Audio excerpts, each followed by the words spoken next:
네, 2023년 12월 넷째 주 뉴스 리딩 시작하겠습니다.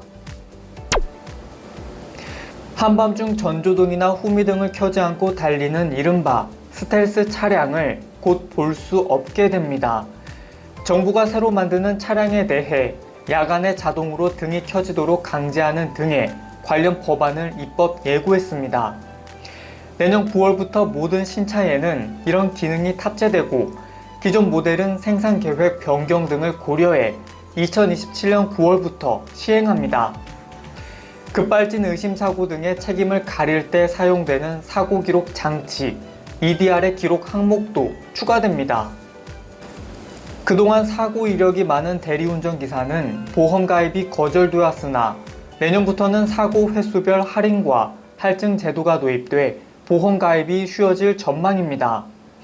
금융감독원은 대리운전기사가 대리운전 중 사고 위험을 실질적으로 보장받을 수 있도록 대리운전자 보험 상품 개선 방안을 마련했다고 밝혔습니다. 이에 따라 사고 이력이 많은 대리운전 기사도 사고 횟수에 따라 그에 맞는 보험료를 부담하고 보험에 가입할 수 있게 될 예정입니다. 서울시는 열차 내 혼잡도가 높은 것으로 조사된 4호선과 7호선, 9호선 전동차를 오는 2027년까지 1천억여 원을 투입해 모두 8대 증차한다고 밝혔습니다. 이로 인해 4호선에는 3대, 7호선에는 1대, 9호선에는 4대가 늘어날 전망입니다. 서울시는 이에 필요한 내년도 국비 예산 256억 원을 국회와 정부 설득 끝에 전액 확보했다고 설명했습니다.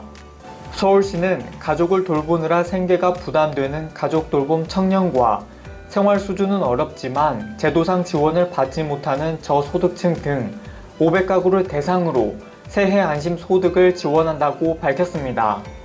서울시는 최종 선정된 500가구에 대해 기준 중위소득의 85% 소득액에서 가구 소득 간 차액의 절반을 1년 동안 매월 지원하는데 소득이 없는 1인 가구의 경우 94만 7천 원입니다.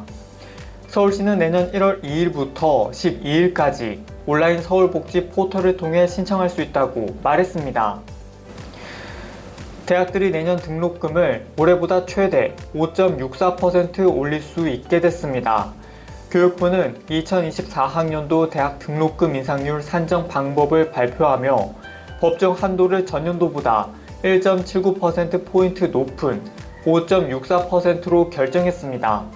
다만 교육부는 고물가 등을 고려해 등록금 동결에 적극 동참해달라고 당부하는 한편 내년에도 등록금을 동결하거나 인하한 대학에는 국가장학금 이유형을 지원한다고 밝혔습니다. 무주택 출산가구 저리로 최대 5억 원을 주택 구입 자금으로 빌려주는 신생아 특례 대출 신청이 다음 달 29일부터 시작됩니다.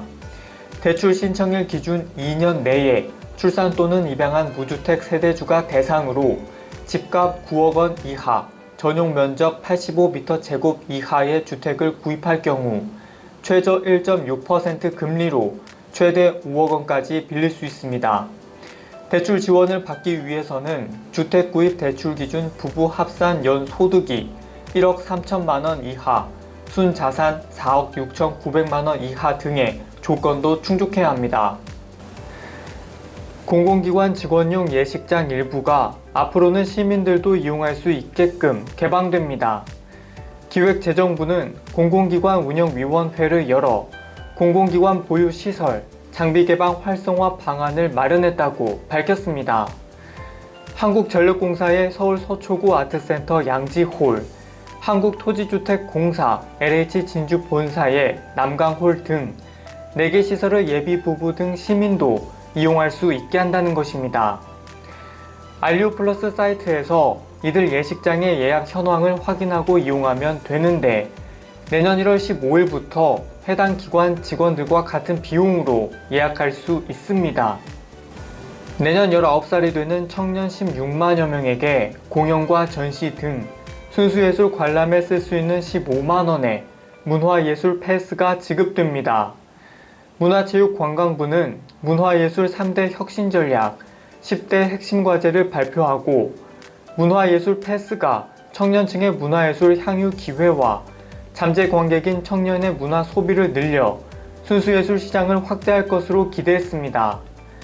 문체부는 또 예술인 지원을 개인 단위의 소액 다건, 일회성, 직접 지원 방식에서 대규모 프로젝트, 단연간, 간접 지원 방식으로 바꾸기로 했습니다. 서울시는 내년에도 올해와 같은 수준으로 공공야간약국 사업을 지원한다고 밝혔습니다. 공공야간약국은 시민들이 평일과 주말, 공휴일, 야간에도 의약품을 구입할 수 있도록 밤 10시부터 새벽 1시까지 운영하는 약국으로 서울시에서 지정한 공공야간약국은 총 33곳입니다. 건강염려증이 심하면 일찍 사망할 위험이 크다는 연구 결과가 나왔습니다.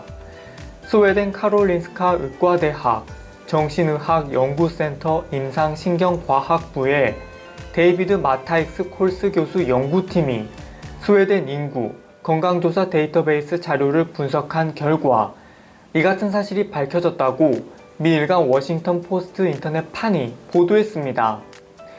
건강염려증 환자가 사망률이 높은 것은 만성 스트레스로 알코올과 약물에 의존할 가능성이 큰 데다 심각한 질병이 있는 것으로 진단될까봐 무서워 의사를 찾지 않을 수 있기 때문이라고 연구팀은 지적했습니다.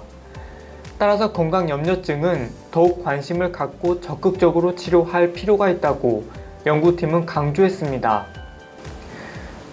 제조사가 생활 밀접 품목의 용량 등 중요 사항이 바뀌었을 때 이를 소비자에게 알리지 않으면 최대 1천만 원의 과태료를 물게 됩니다. 공정거래위원회는 사업자가 상품의 중요 사항이 변경된 사실을 알리지 않은 행위를 사업자의 부당 행위로 지정하는 내용의 고시 개정안을 다음 달 16일까지 행정 예고한다고 밝혔습니다.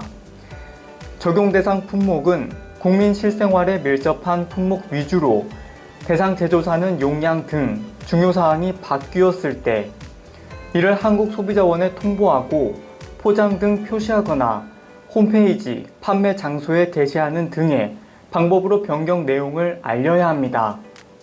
그러지 않으면 1차 위반에 500만 원, 2차 위반은 1천만 원의 과태료가 부과됩니다. 불면증, 불안장애 등에 널리 처방되는 신경안정제 벤조디아제핀을 임신 중 사용하면 유산 위험이 높아질 수 있다는 새로운 연구 결과가 나왔습니다. 대만 국립대학 의대 임상약학연구소의 샤오페이 유한 교수 연구팀이 전국 출생신고와 전국 건강보험 데이터베이스 자료를 정밀 분석한 결과 이 같은 사실이 확인됐다고 의학 뉴스 포털 매드페이지 투데이가 보도했습니다. 전체적으로 임신 중 지속형 벤조디아제핀 사용은 유산 위험이 66%, 속혈성 벤조디아제핀 사용은 47% 높은 것으로 나타났다고 연구팀은 밝혔습니다. 이는 벤조디아제핀은 가능한 한 최저 용량을 사용할 필요가 있음을 보여주는 것이라고 연구팀은 지적했습니다. 나흘째 하늘빛이 뿌였습니다. 내일도 중부와 전북, 경북 지역을 중심으로 먼지가 영향을 주겠습니다. 주말 사이에 눈비가 오면서 먼지가 일시 해소됐다가 비구름 뒤로 다시 미세먼지가 유입되겠습니다. 올해 마지막 주말에는 전국 곳곳에 눈과 비가 내리겠습니다. 특히 강원 내륙과 산지를 중심으로는 최고 10에서 20cm 이상의 많은 눈이 내리면서 대설특보가 내려질 가능성이 있겠습니다. 경기 동부에는 2에서 7cm, 서울에도 1에서 5cm 가량의 눈이 내리겠습니다. 새해 새벽 사이에 하늘이 점차 맑아지면서 새해 첫 해돋이는 내륙 대부분 지역에서 가능하겠습니다. 다행히 큰 추위도 없겠습니다. 날씨였습니다. 네, 2023년 12월 넷째 주 뉴스 리딩 마치겠습니다. 이번 주도 고생 많으셨습니다. 그럼 저는 내년에 뵙겠습니다. 새해 복 많이 받으세요.